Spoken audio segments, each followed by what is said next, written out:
This is Juliet, and today I would like to talk to you about a case study that I will name the Overworked High Achiever. So this is someone who is a brilliant student, who was a brilliant student as well, has quickly climbed the ladder in corporate societies, and is very, very successful if you look at it from the outside. So he's about middle-aged and has had several positions and promotions and is today, you can say from the outside, very, very successful. So by any worldly means, he looks really successful and accomplished.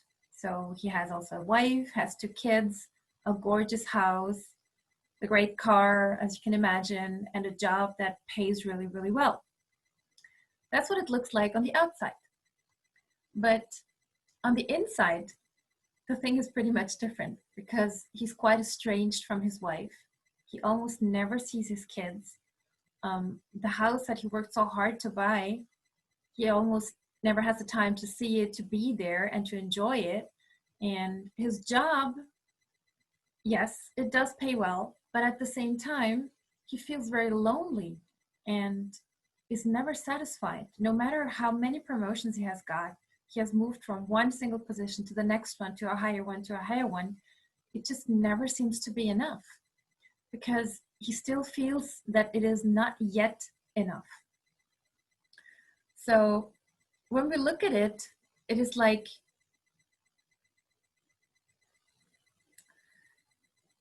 there's a discrepancy between what he's living and what he wants to live, right?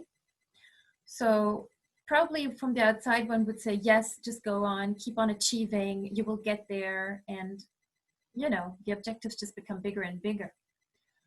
But at the same time, so when we started working together, the thing that we started analyzing is whose objectives is he actually running after? And what is he chasing by achieving those objectives?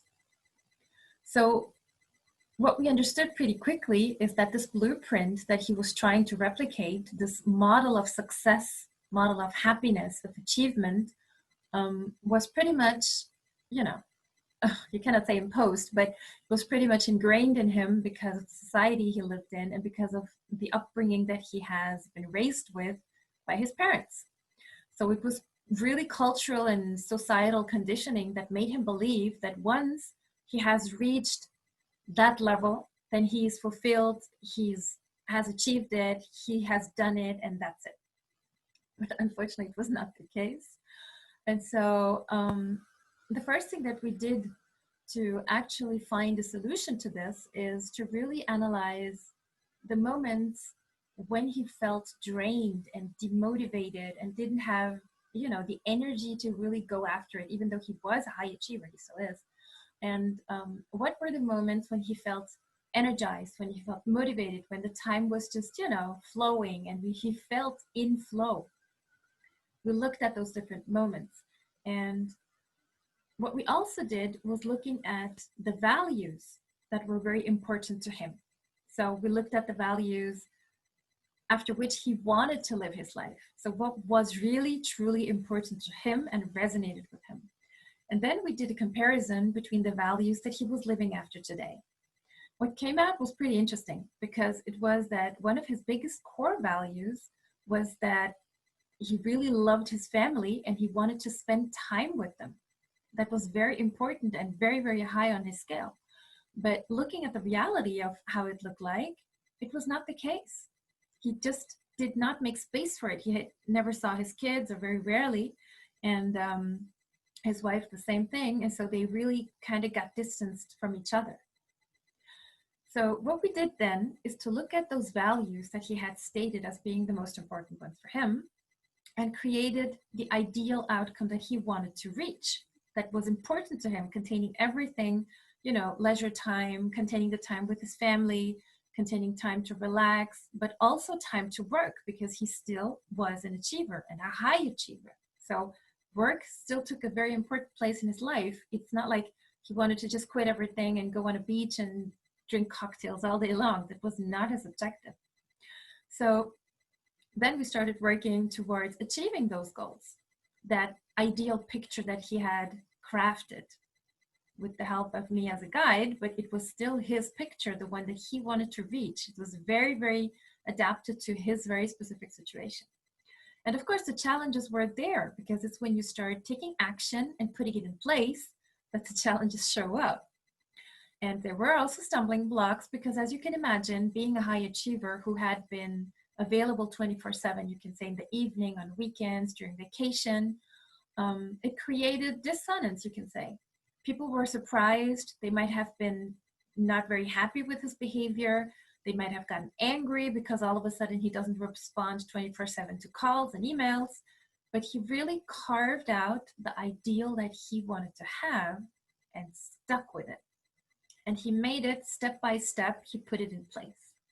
And I was there to accompany him, because there are stumbling blocks, especially when you start putting in place an action plan that completely changes the way you live your life. It's not easy, and it's normal.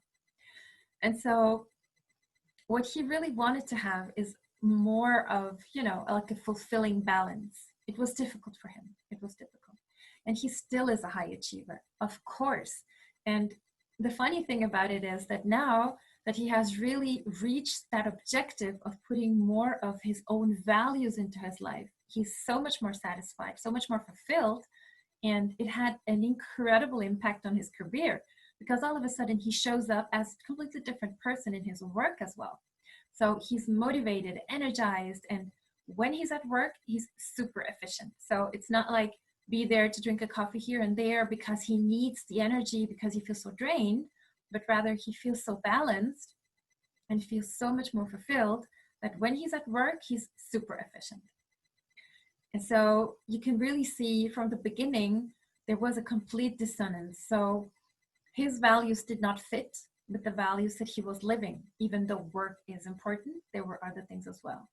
And at the workplace, because of the fact he started honoring his human side more, his reputation even increased, because he was way more authentic.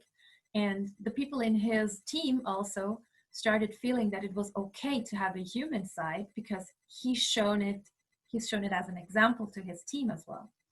And so his reputation has even increased more, and he's now running for the next promotion, but under his conditions. So I don't know if this has resonated with you, but if you feel the need to discuss about how we could make your life more balanced and more in line with your own values, please don't hesitate to reach out to me. I would love to do a clarity strategy session with you. That's it for today. Thank you for watching, and talk to you soon.